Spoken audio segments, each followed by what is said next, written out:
갈라디아서 6장 11절로 18절.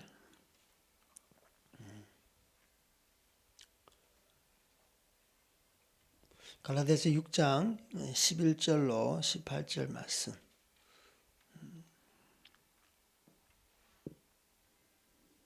우리 다 찾았으면 한 목소리로 읽겠습니다. 내 손으로 너희에게 이렇게 큰 글자로 쓴 것을 보라. 무릇 육체 모양을 내려 하는 자들이 억지로 너희에게 할례를 받게 함은 그들이 그리스도의 십자가로 말미암아 박해를 면하려 함뿐이라. 할례를 받은 그들이라도 스스로 율법은 지키지 아니하고 너희에게 할례를 받게 하려 하는 것은 그들이 너희의 육체로 자랑하려 함이라. 그러나 내게는 우리 주 예수 그리스도의 십자가 외에 결코 자랑할 것이 없으니 그리스도로 말미암아 세상이 나를 대하여 십자가에 못 박히고 내가 또한 세상을 대하여 그러하니라. 할례나 무할례가 아무것도 아니로되 오직 새로 지으심을 받은 것만이 중요하니라.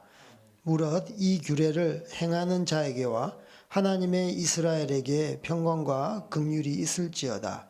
이 후로는 누구든지 나를 괴롭게 하지 말라. 내가 내 몸에 예수의 흔적을 지니고 있노라. 형제들아, 우리 주 예수 그리스도의 은혜가 너희 심령에 있을지어다. 아멘. 예.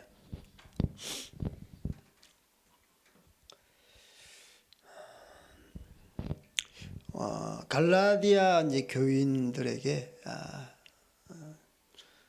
주시는 말씀, 우리 갈라디아서 6장 이제 마지막 부분인데요. 당시 이제 갈라디아 교인이 세례를 받았고 또 그 하나님의 영 성령님을 체험했고 또 그들이 이제 예배를 드리는 이제 그런 공동체였습니다. 거기는 이제 대부분 갈라디아는 소아시아 지역이라서 이방인들 우리 이제 예수님을 믿고 들어온 분들이 많았죠. 그리고 거기는 또 유대인들도 있었는데 예루살렘으로부터 온 몇몇의 유대인들이 이제 그들과 함께 예배 드리면서 그 유대인의 어떤 가르침, 그 유대주의의 가르침을 이제 전파를 하는데 바울의 가르침은 잘못됐다라고 말하면서 할례를 받아야 된다. 할례를 받아야 된다. 그래서 율법주의, 율법 어떤 행위주의를 강조했을 때 바울은 이제 율법과 이제 복음을 혼동하는 그런 혼란이 일어나지 않도록 하기 위해서 이 갈라디아서를 기록했고요. 그래서 갈라디아 교인에게 믿음에 근거한 성령의 열매를 풍성하게 맺는 것이 우리의 어떤 삶이다. 그것이 바로 순전한 믿음이다. 그래서 육체의 자랑을 경계하기 위해서 권면하도록 이렇게 기록한 책이 이 갈라디아서입니다. 오늘은 이제 사실 마지막 부분인데 갈라디아서 11절을 보면 내 손으로 너희에게 이렇게 큰 글자로 쓴 것을 보라. 글자를 이제 크게 썼대요. 이 글자를 왜 크게 썼냐 하면 두 가지 어떤 견해가 있는데 바울이 이제 눈이 나빠서 글자를 크게 썼다 그렇게 주장하는 학자도 있고 두 번째로는 이제 특별히 강조하기 위해서 글자를 크게 썼다. 근데 그 당시만 하더라도 이렇게 전문 직업인으로 대피를 합니다. 자기가 직접 적는 것이 아니고. 그래서 보통 본인이 적었다, 본인이 이 편지를 썼다고 할 때 앞부분은 대필자가 불러주는 대로 쓰지만 맨 마지막에는 이 사람이 정말 그 기록자가 썼다는 것을 증명하기 위해서 맨 마지막에는 자기 필자로 몇 글자를 적습니다. 바로 이 부분이 11절부터 18절 부분이에요. 그래서 대필자가 앞부분은 썼지만 불러주는 대로 썼지만 이것은 나 바울이 갈라디아 교회에게 적었다. 그래서 이 11절에서 18절은 그 앞부분을 사실 더욱 축약해서 강조하는 부분이라고 그래요. 그래서 큰 글자는 물론 바울이 뭐 눈이 나빠서 그럴 수 있는데 그것보다 더 큰 목적은 대부분의 우리 성경학자들은 강조하기 위해서 다시 한번 요약하고 강조하기 위해서 갈라디아 교인들에게 이렇게 적은 것이다라고 말씀하고 있습니다. 그래서 11절에서 18절에 보면 이제 십자가에 대한 이제 그런 부분이 많이 나옵니다.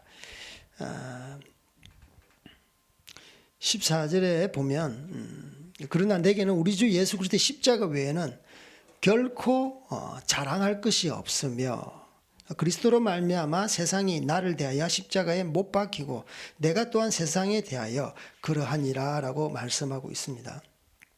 그러니까 결코 자랑할 것이 십자가 외에는 없다는 말이에요. 바울은 주님의 십자가 외에는 아무것도 다른 어떤 것도 자랑할 것이 없다라고 말합니다. 오직 십자가만이 나의 자랑이다라는 어떤 말씀이죠. 그래서 오늘 이 제목이 이제 십자가란 무엇인가, 그 정의, 그 의미, 바울이 주장하고 있는 그 십자가에 대해서 우리가 함께 나눠보겠습니다. 그래서 여기서 말씀한 것처럼 십자가는 자랑입니다. 십자가는 자랑이다. 십자가만 자랑하라. 사람은요 자랑하는 것을 보면 자랑하잖아요. 내세우잖아요. 자랑하는 것을 보면 그 사람이 지향하는 바가 무엇인지를 알 수 있습니다.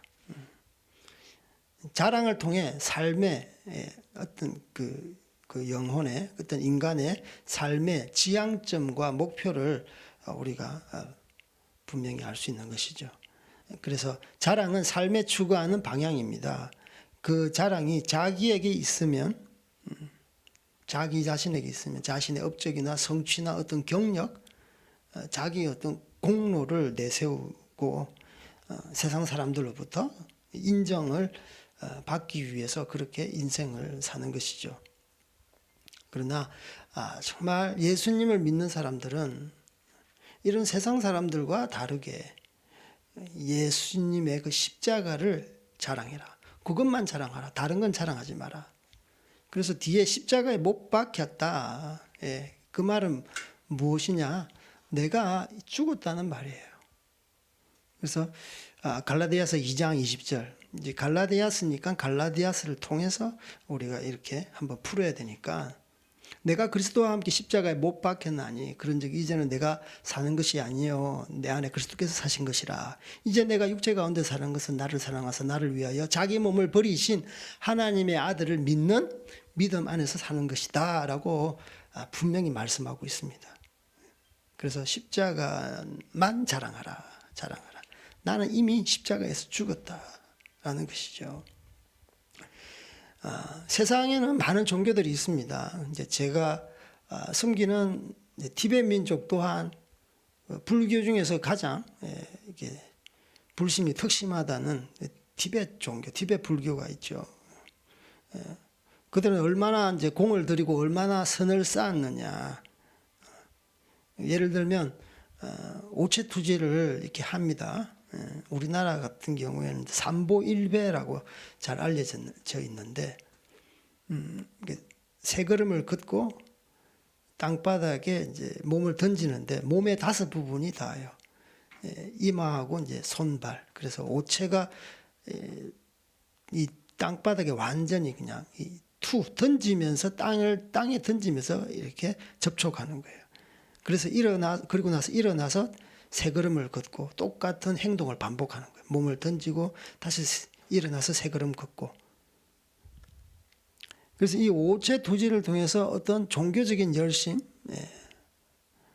어떤 행위를 이렇게 내세우는 것이죠. 제가 이제 라사에서 있을 때 티베트 사람들은 조캉사원이라든지 라사 시가지를 돕니다. 그리고 유명한 절이 있으면 그 절 주변을 돌아요. 그냥 안 돕니다. 종교가 좀 특심하신 분들은 항상 오체투지를 이렇게 해서, 그러니까 이 삼보일배 그게 쉽습니까? 5번 10번 하기도 쉽지 않은데, 그 라사 시 같은 경우에는 걸음만 걸어도 보통 2시간 걸립니다. 그걸 오체투지로 해서 도니까. 그래서 자기들은 이게 이마가 이제 바닥에 닿이잖아요. 그러면은 이마가 이제 못이 박혔듯이 딱딱한 거예요. 무릎팍 이렇게 발목도 헤어진 건 두말할 것도 없고, 특별히 이마가 딱딱해요. 보통 우리는 말랑말랑하고 굳은 살이 안 박혔는데 그들은 굳은 살이 박혀서 못처럼 딱딱해요. 그래서 우리가 진짜 사진 한번 찍고 그러면 자기가 나 이마 좀 만져봐 막 그래요. 얼마나 딱딱한지 한번 좀 보여주겠대. 자기는 이렇게 이 종교의 특심이라는 것이죠. 다른 사람들이 그 다 보이는 대로 한 가운데서 그렇게 오체투지를 하고 시가지를 돌면서 자기들의 어떤 종교 행위를 나타내 보이는 것입니다. 뭐 이슬람 성지순례도 그렇고요. 뭐 기독교 내에서도 그래요. 나는 40일 금식기도 했다.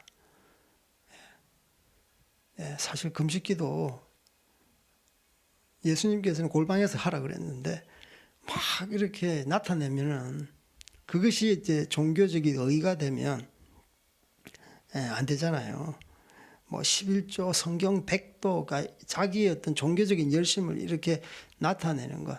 물론 이렇게 뭐 자기가 말 안 해서 어떻게 흘러간 뭐 가서 알게 되면 상관이 없지만 그걸 넌지시 이렇게 자기의 종교적인 열심, 나의 거룩함, 경건함을 그러니까 다른 사람 그걸 보면서 완전히 그냥 어떻게 됩니까? 기가 죽는 거죠. 내가 기도하는데, 금식 기도하는데 이걸 받았어. 하나님이 이렇게 말씀하셨어. 막 해버리면 이거 끝나는 겁니다. 더 이상 거기에 반론이 없는 거예요. 반론을 말할 수 없는 거예요. 그래서 이러한 종교적인 열심을 통해서 어떤 자기 자신의 의를 내세우려고 하는 그런 경우가 많다는 것이죠. 그래서 내가 얼마나 공을 들이고 얼마나 선을 쌓았느냐에 따라 달라지는 겁니다. 그래서 이 거짓 형제들이 할례를 통해서 다른 복음을 이렇게 전하는 거예요. 할례라는 율법 행위를 자랑으로 생각하고 했고 그것으로 하나님의 의를 갖다가 드러내려고 하는 것이죠. 13절에 보면 우리 다 같이 한번 읽겠습니다. 할례를 받은 그들이라도 스스로 율법을 지키지 아니하고 너희에게 할례를 받게 하려 하는 것은 그들이 너희로 육체로 자랑하려 함이라. 그래서 할례 받는 자들이 율법을 지키지 않는다고 그래요. 할례를 받았으면 율법을 더 잘 지켜야 될 거 아니에요. 그런데 할례 받았으면 율법에 대해서 등한시하는 거예요. 그래서 할례 받은 육체를 자랑하는 것. 나는 육체만 자랑하지 사실 율법을 지키려고 하는 그런 정신은 없는 거예요. 그러니까 이것을 뭐라 그러느냐? 외식한다라고 그러죠. 그러니까 이 다른 복음이 이런 거예요. 외식하는 자들, 할례만 했지 율법을 지키지 않는 자들. 그래서 예수님께서 마태복음 23장 23절에 외식하는 서기관과 바리새인들에게 이렇게 꾸중하는 장면이 있습니다. 너희들이 그 박하와 회양과 근처의 11조는 들이되 율법의 가장 중한 바 의와 인과 신은 버렸도다. 그러나 너희가 이것도 하고 저것도 버리지 말아야 할지니라 라고 예수님께서 호되게 꾸중하셨어요. 바로 외식하는 자들. 겉으로는 그렇지만 마음 가운데는 지키지 않고 의와 인을 헌신짝처럼 버렸던 그들을 호되게 질책하는 것입니다. 저기 12절에 보면은 우리가 이제 이 육체를 할례 받는 것에 대해서 무릇 육체의 모양을 내려하는 자들이 억지로 너희에게 할례 받게 하면 이런 이제 말씀이 있는데, 육체의 모양을 내려한다, 육체의 모양을 내다, 이것을 제가 한번 그 원어를 한번 찾아봤는데, 이 원어 뜻이 모양을 내다, 이 말은 뭐 어려워도 여러분 들으세요. 유프로소페사이라는 헬라어인데요. 유프로소페사이, 이것은 모양을 꾸미다라는 거예요. 그 모양을 낸다는 말은 모양을 꾸미는 거예요. 어떤 인조적인, 인간적인 어떤 그 조작이 들어가는 겁니다. 그래서 인간적인 거칠애를 일삼는다라는 뜻으로 해석됩니다. 그래서 율법 교사들의 어떤 특징이 언급되어 있고, 인간의 거칠애만 치중하는, 외식하는 자들을 표현하고 있어요. 그래서 디모데후서 3장 5절의 말씀에는 경건의 모양은 있으나 경건의 능력은 부인하니 이 같은 자들에게서 내가 떠나가라, 돌아서라 라고 말씀하고 있습니다. 그래서 정말 외식하는 자들 하나님께서는 굉장히 싫어하시죠. 그 외식하는 자의 원어적인 뜻도 이런 말이, 외식하는 자, 그 뭐 속하고 끝하고 다르다는 뜻이잖아요. 이걸 다른 말로 어떻게 사용하느냐 하면, 연기자, 예, 배우 있잖아, 연기자, 그리고 위선자, 외식자. 그러니까 자기 인생 자체가 완전히 가짜 인생, 자기 인생이 아닌 거예요. 남에 보이기 위해서 자기가 어떤 인생이라는 무대에서 자기가 그냥 연기하는 거예요. 그러니까 투명하지도 않고, 그러니까 거짓의 인생을 사는 자를 말씀을 하는 것이죠. 우리 고린도전서 11장 26절에 보면 우리 한번 찾아볼까요? 여기는 예수님께서 성찬을 행하실 때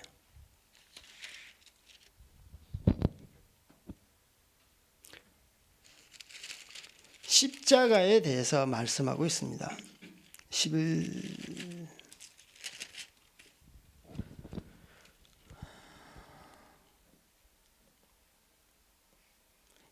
26절 시작.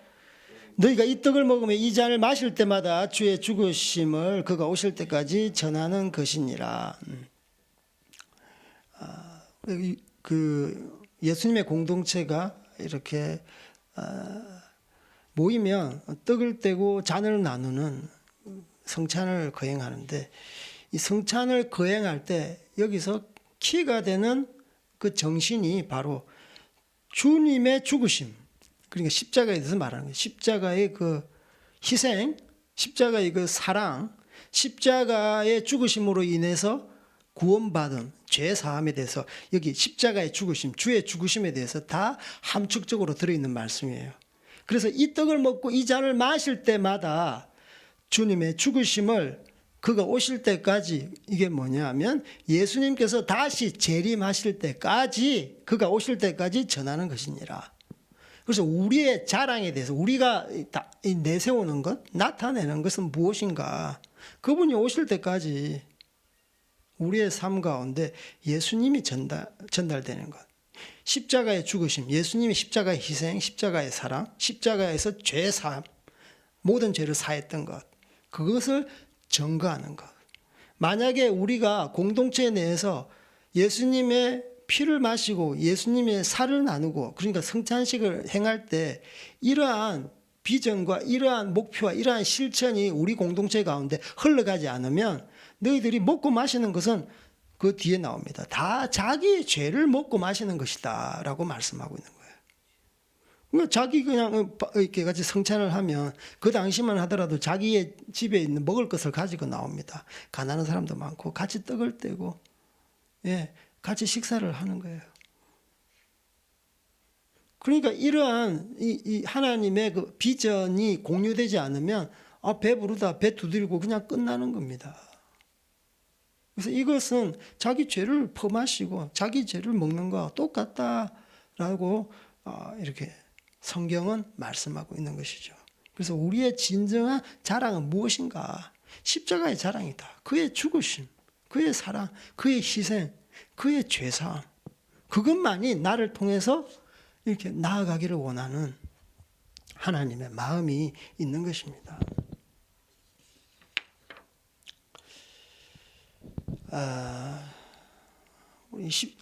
또 십자가는 무엇이냐 하면 십자가는 어떤 분리를 말씀하고 계십니다. 분리. 세상과 나와의 분리.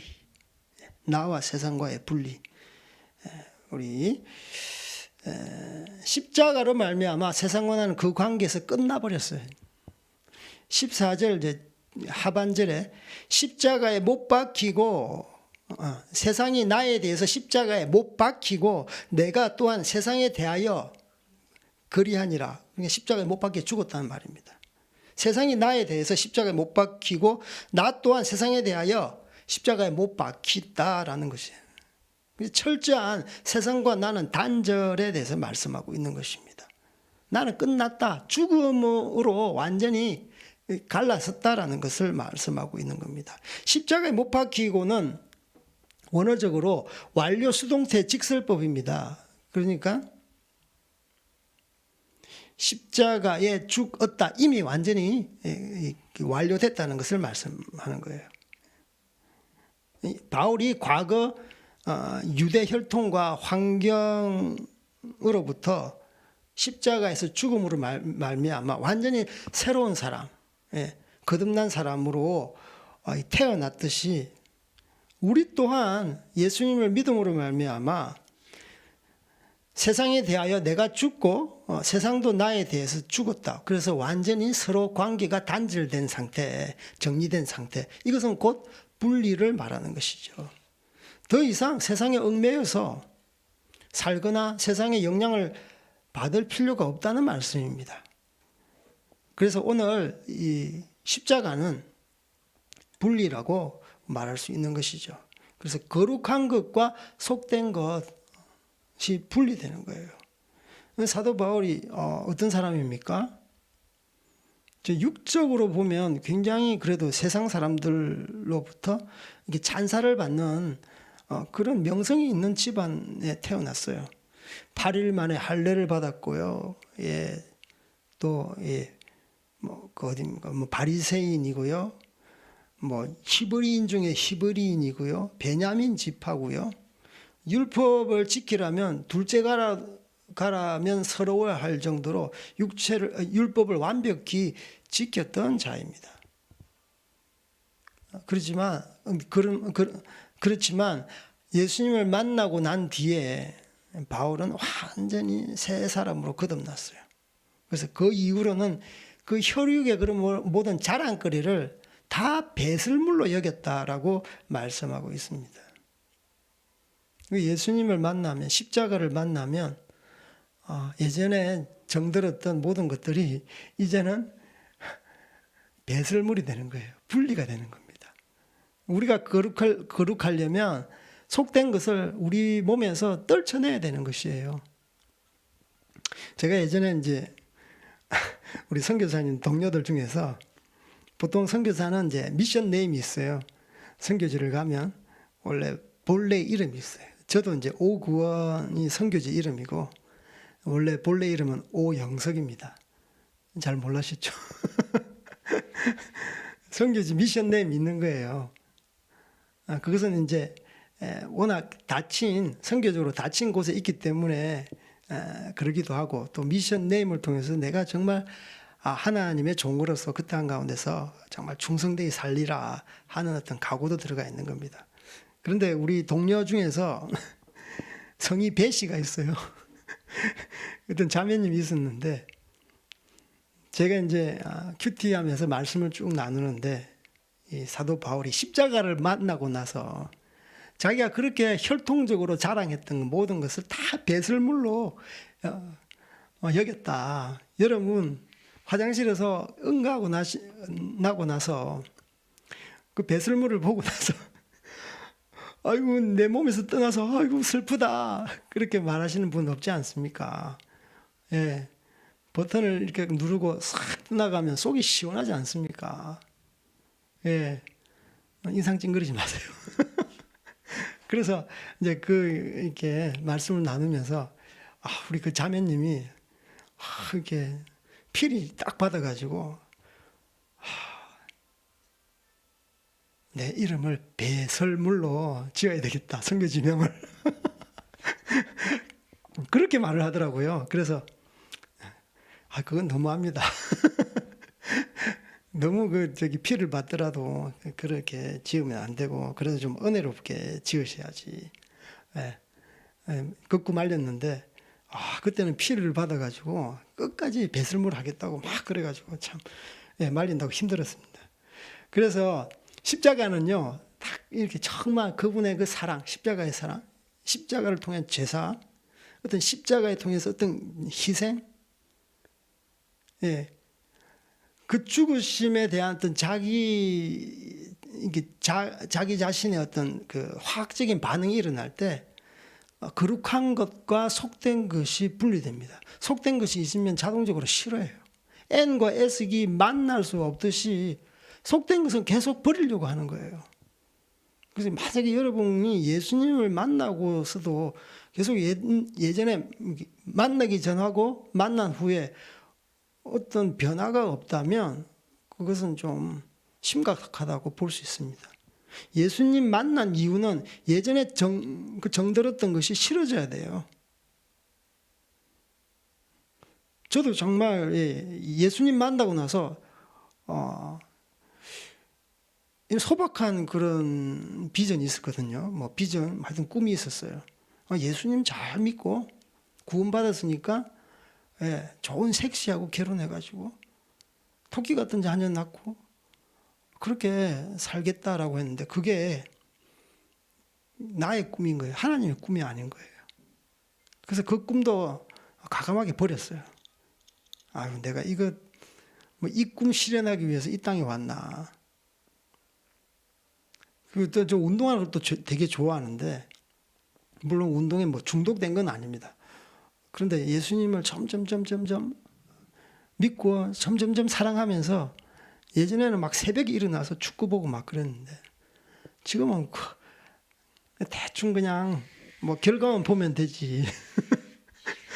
손흥민 잘하는 거, 골 넣는 거만 한번 살짝 보고 예전에는 막 새벽에 일어나가지고 박지성 막 그러니까 예수 믿으면 예수 믿은 후하고 믿기 전과 완전히 달라지는 거예요. 그래서 속된 것이 계속 배설물로 이렇게 쓰레기통에 이렇게 넣는 작업들이 필요한 거예요. 그래서 우리가 예수 믿고 나서 완전히 달라질 수는 없겠지만 점점점 방향은 거룩한 방향으로 가야 되는 거예요. 방향은 하나님이 좋아하시는 성화되는 방향으로, 영화스러운 방향으로 우리가 가야 되는 것입니다.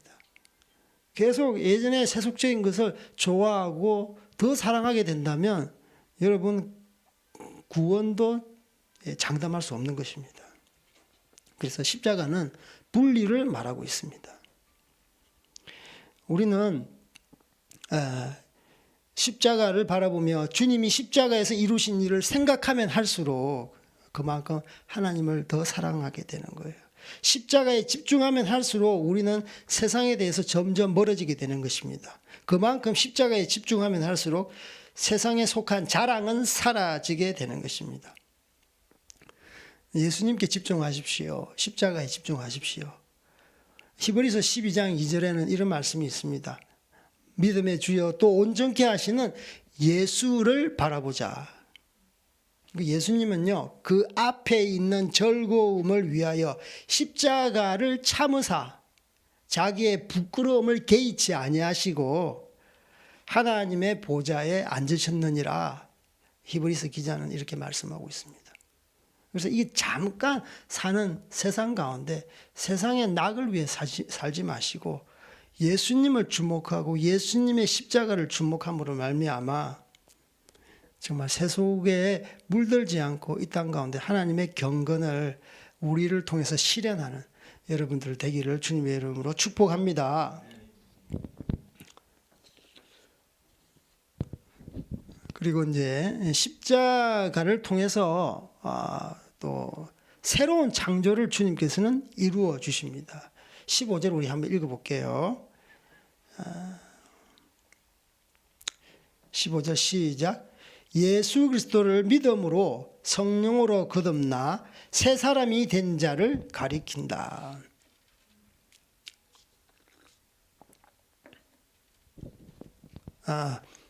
다시 읽겠습니다. 시작. 할례나 무할례가 아무것도 아니로되 오직 새로 지으심을 받은 것만이 중요하니라. 예, 오직 새로 지으심을 받는다는 말씀은 거듭남, 중생을 말합니다. 그러니까 다른 복음, 막 할례, 무할례, 행위, 율법에 대해서 막 강조를 하고 이것을 지켜야 된다. 지키지 않으면 구원받지 못한다. 다른 복음, 거짓 복음을 막 이렇게 전파하니까 이것은 아무것도 아니라고 설교하십니다.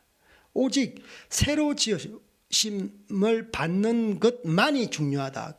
그러니까 거듭남, 중생, 예수 그리스도를 믿음으로 말미암아 성령 안에서 다시 새롭게 태어나는 것입니다. 요한복음 3장에 나오면 이제 예수님과 니고데모의 어떤 대화가 나오는데, 니고데모가 어떻게 하면 다시 태어날 수 있겠습니까? 다시 엄마 뱃속에 들어가야 됩니까? 예수님께서는 사람이 물과 성령으로 나지 아니하면 하나님 나라에 들어갈 수 없다. 이것을 말씀하는 거예요. 물 세례, 성령 세례. 우리가 물 세례는 받을 수 있어요. 예수님 믿겠다. 그런데 성령 세례는요, 인격적인 완전한 거듭남을 말하는 것입니다. 제가 이제 물 세례를 받았지만 완전한 어떤 하나님과의 그 만남이 없었는데, 제가 회개를 통해서 하나님의 어떤 강력한 성령 세례, 인격적인 하나님의 어떤 세례를 받았듯이 물과 성령으로 거듭나는 것에 대해서 분명히 말씀하고 있는 것입니다. 티벳 성경에 보면 물 세례는 그냥 물 세례라고 그래요. 성령 세례는 메솔이라고 그러는데 그것은 불 세례를 말하는 거예요. 불 세례. 물 세례는 티벳어로 추수엘이라고 하는데 그 성령 세례는 메솔, 메하면 이제 불입니다. 이것은 뭐냐면 물을 이제 우리가 씻고 나서 시간이 지나면 또 때가 묻어요. 또 다시 씻으면 또 때가 묻어요. 깨끗해질 수 있지만 반복적으로 물리적인 현상인 거예요. 그러나 이 불세례라는 것은 완전히 그 화학적인 반응을 나타내는 겁니다. 완전한 변화, 완전한 거듭남. 그래서 물과 성령의 그 세례를 더 강조하는 말씀인 것이죠. 예. 그래서 불은요, 화학적인 반응. 예수님께서 물로 포도주를 만드셨잖아요. 포도 가지고 포도주를 만든 게 아니라 물을 가지고 포도주를 만들었어요. 그 완전한 물리적인 게 아니라 완전한 화학적인 변화. 예, 그 완전한 변화를 말씀하시는 것이죠. 그래서 그 다른 복음, 거짓 복음에는 그런 거듭남이 없다는 것이에요. 오직 십자가 이 복음만이 너희들을 물과 성령으로 새롭게 거듭나게 만들 수 있다. 그래서 십자가는요, 새로운 창조를 말씀하시는 겁니다. 구원의 방법으로는 율법적인 행위는 아무런 효용이 없습니다.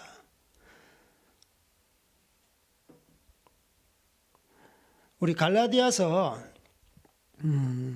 5장 6절에 보면 한번 찾아볼까요? 바로 옆에 5장 6절 시작. 그리스도 예수 안에서 할례나 무할례나 효력이 없으되 사랑으로서 역사하는 믿음뿐이니라. 율법적인 행위에 대해서는 아무런 효용이 없답니다. 오직 믿음을 통해서 구원을 얻는다라고 말씀하고 있습니다. 그리고 고린도전서 7장 19절에 할례 받는 것도 아무것도 아니요 할례 받지 않는 것도 아무것도 아니로되 오직 하나님의 계명을 지킬 따름이니라. 그러니까 이 우리의 겉모습 할례 받고 안 받고 그것은 무관하다는 말씀입니다. 오직 우리가 믿음으로 하나님의 계명을 지키냐 지키지 않느냐에 따라서 우리의 어떤 그 구원이 결정된다는 것을 말씀하고 있는 것입니다. 복음은 처음부터 끝까지 내가 할 일이 아니라 하나님의 하실 일에 대해서 말씀하고 있습니다. 할례를 받고 안 받고 율법의 행위가 있고 없고 내가 뭘 하고 안 하고 그런 것들은 중요하지 않습니다. 중요한 것은 주님이 십자가에 이루신 일로 말미암아서 내가 그것을 믿음으로 말미암아 성령으로 거듭남으로 말미암아 새롭게 지원받은 내가 창조되는 겁니다. 그것을 말씀하시는 겁니다. 그래서 죄로 어찌할 수 없는 우리는 예수님의 십자가의 희생을 통해서 그 십자가를 통해서 새로운 피조물로 거듭나게 하신 것입니다. 고린도전서에는 이제 이 십자가의 도에 대해서 하나님의 능력으로 묘사하고 있습니다. 십자가의 도가 멸망하는 자에게는 미련한 것이요 구원을 얻는 우리에게는 하나님의 능력이라. 바울은 십자가에 대해서 하나님의 능력이라고 분명히 말씀하고 있습니다. 십자가는 능력입니다. 능력이기 때문에 창조가 있는 거예요. 하나님은 만물을 창조하셨어요. 죄를 짓고 나서 인간이 죄로 인해서 사망으로 결국은 멸망으로 치달을 수밖에 없는데 예수님께서 십자가의 사랑을 통해서 예수님을 믿기만 믿으면 여러분들이 죄인의 인생들이 구원을 받을 수 있는 새로운 길을 활짝 여신 거예요. 그래서 이러한 재창조, 어떤 것을 새롭게 창조하는 것은 능력자만이 할 수 있는 거예요. 그래서 이 십자가는 하나님의 능력임을 말씀하고 있는 것입니다. 사실 창조하는 것은요, 어떤 실력이 없으면 안 됩니다. 인간들도 마찬가지잖아요. 어떤 새로운 물건을 창조했다, 만들었다, 어떤 획기적인 그런 제품을 출시했다. 그러면 그 안에 온갖 인간의 지혜들이 함축적으로 들어가 있는 겁니다. 이제 우리나라 잘하는 거 있잖아요. 반도체. 아까 내 반도체 한번 찾아봤는데 1나노가 뭐냐 하면은 요즘 나노 반도체 이게 집적 회로인데 그게 이제 집적 회로가 더 고도화되는 거예요. 1나노가 10억 분의 1미터라고 그래요. 머리카락을 갖다가 우리 머리카락이 있잖아요. 이걸 갖다가 5만 분의 1. 그러니까 5만 개를 잘게 쪼개는 것. 이제 그만큼 가느다란 선이라는 거예요. 그래서 집적 회로에 여러 가지 조그마한 어떤 그 전기가 흐르잖아요.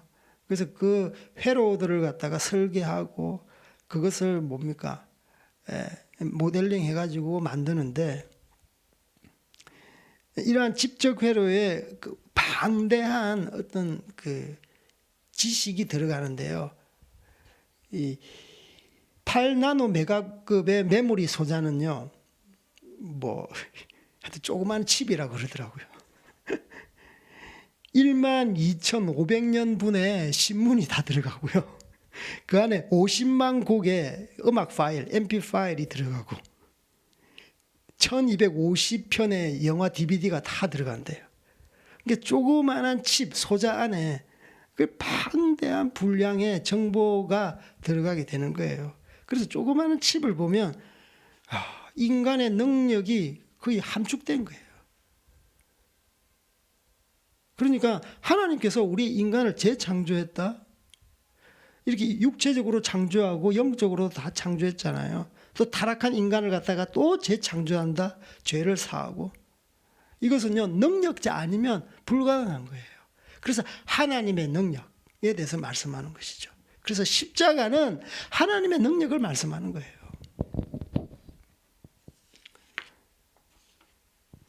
인간의 발명 또한 인간들이 이렇게 높은 가치라고 사고 있는데 무에서 유를 이렇게 창조하신 하나님의 능력은 정말 위대하신 그분의 능력을 알 수 있는 것입니다. 마지막으로 십자가는요, 희생입니다. 희생. 십자가는 희생입니다. 17절 한번 읽어볼게요. 17절 시작. 이후로는 누구든지 나를 괴롭게 하지 말라. 내가 내 몸에 예수의 흔적을 지니고 있노라. 예. 바로 십자가는 예수의 흔적과 이꼬르죠. 같다고 볼 수 있는데, 그래서 예수님의 흔적, 십자가는 바로 희생을 말씀하고 있는 것입니다. 바울은 갈라디아 교회가 더 이상 거짓 복음에 속아서 거짓 가르침을 받아들여서 그들이 구원으로부터 멀어지는 것을 원하지 않고 있어요. 그래서 나를 좀 괴롭게 하지 말라. 이제는 내가 분명하게 선을 그었잖아. 할래 무할래 그것은 아무런 이제 효용이 없어. 그것 때문에 구원받고 안 받고는 효용 가치가 없다니까. 효력이 없다니까. 오직 믿음으로 우리는 구원받을 수 있다라고 사도 바울은 설파를 하는 것입니다. 갈라디아 교회가 바울의 편지에 귀 기울이고 바울이 전한 복음으로 말미암아 온전한 십자가의 진리를 따른다면 우리의 구원은 온전한 것이다라고 말씀하고 있는 것이죠.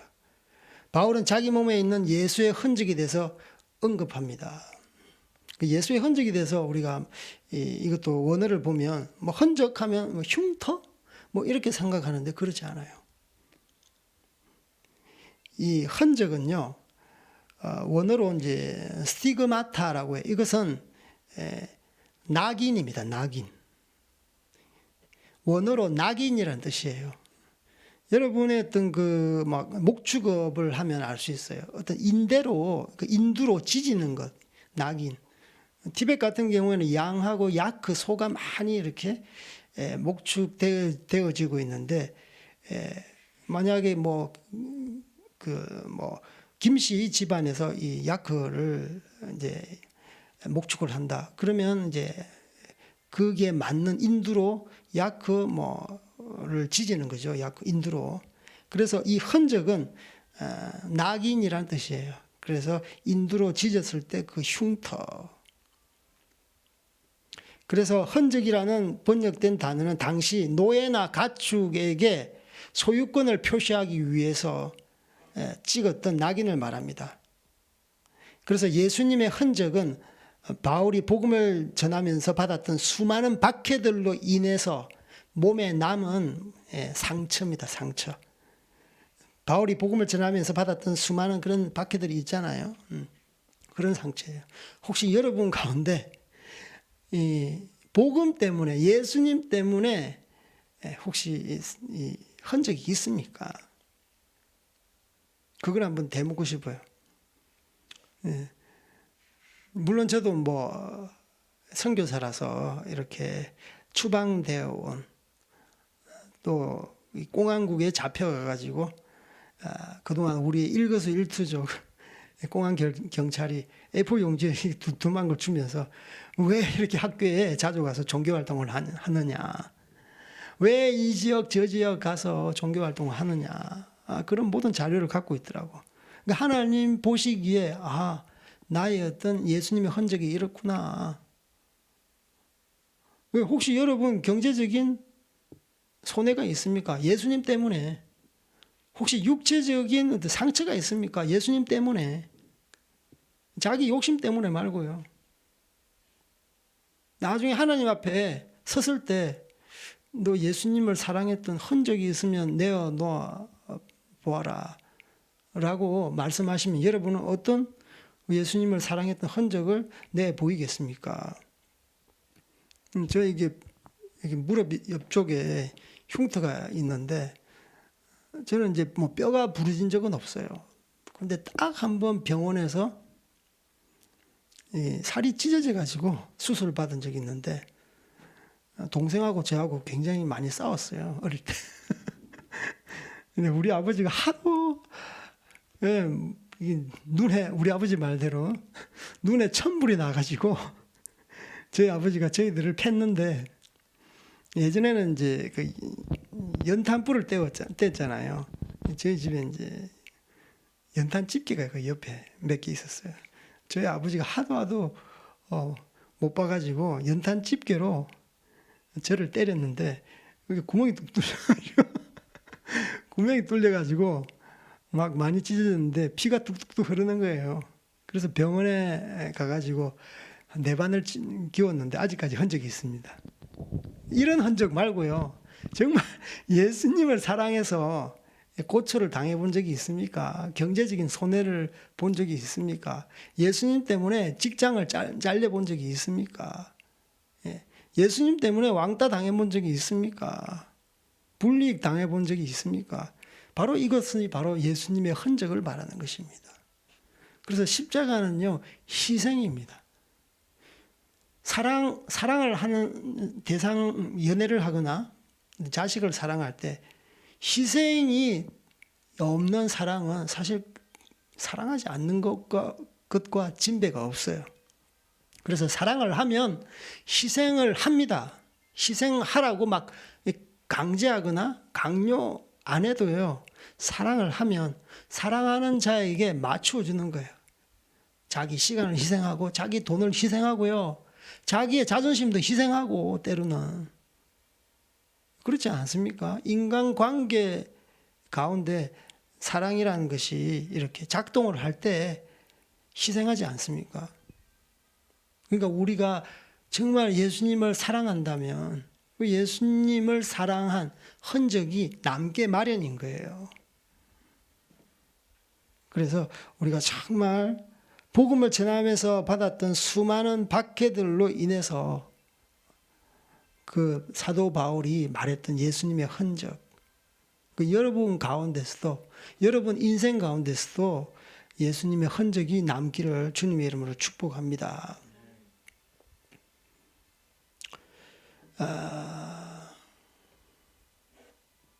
오늘 이제 저희들이 십자가에 대해서 배웠는데요. 제가 한번 종합해 보면은, 십자가는 오직 십자가만 자랑하라. 그리고 십자가는 세상과 분리하는 것이다. 그리고 십자가는 사람을 거듭나게 하는 능력이다.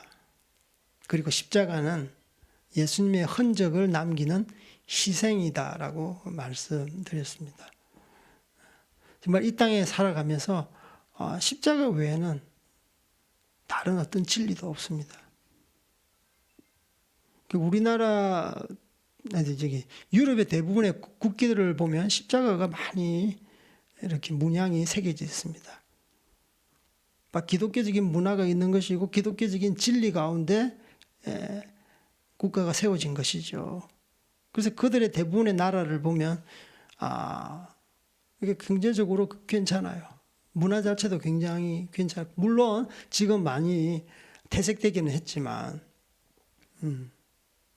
그래서 십자가는요, 정말 희생입니다. 그 가운데 사랑이고요. 자기가 죽지 않으면 예수님이 우리를 통해서 살아갈 수 없는 거예요. 아까도 말씀드렸듯이 갈라디아서 2장 20절, 내가 그리스도와 함께 십자가에 죽었기 때문에 이제는 내가 사는 것이 아니다라고 분명하게 말씀하고 있는 것입니다. 그래서 여러분의 인생을 통해서 십자가의 그 사랑, 십자가의 희생, 십자가의 죽으심, 또 십자가의 죄사함이 흘러넘치기를 주님의 이름으로 축복합니다. 우리 같이 기도합시다. 하나님 아버지, 감사합니다. 오늘 십자가에 대해서 우리가 함께 이렇게 배웠습니다. 우리가 인생 가운데 무엇을 자랑하겠습니까? 오직 십자가만 자랑하는 저희들 되게 하여 주시옵소서. 아버지, 예수님을 믿는다고 하지만 세상과 짝하고 살았지 않습니까? 아버지, 십자가를 통해서 세상과 완전히 분리되게 하여 주시옵소서. 아버지, 십자가를 통해서 우리가 다시 한번 거듭났습니다. 십자가는 능력입니다. 아버지, 십자가를 쫓음으로 말미암아 아버지, 우리 가운데 당신을 사랑하는 예수님의 흔적이 남게 하여 주시옵소서.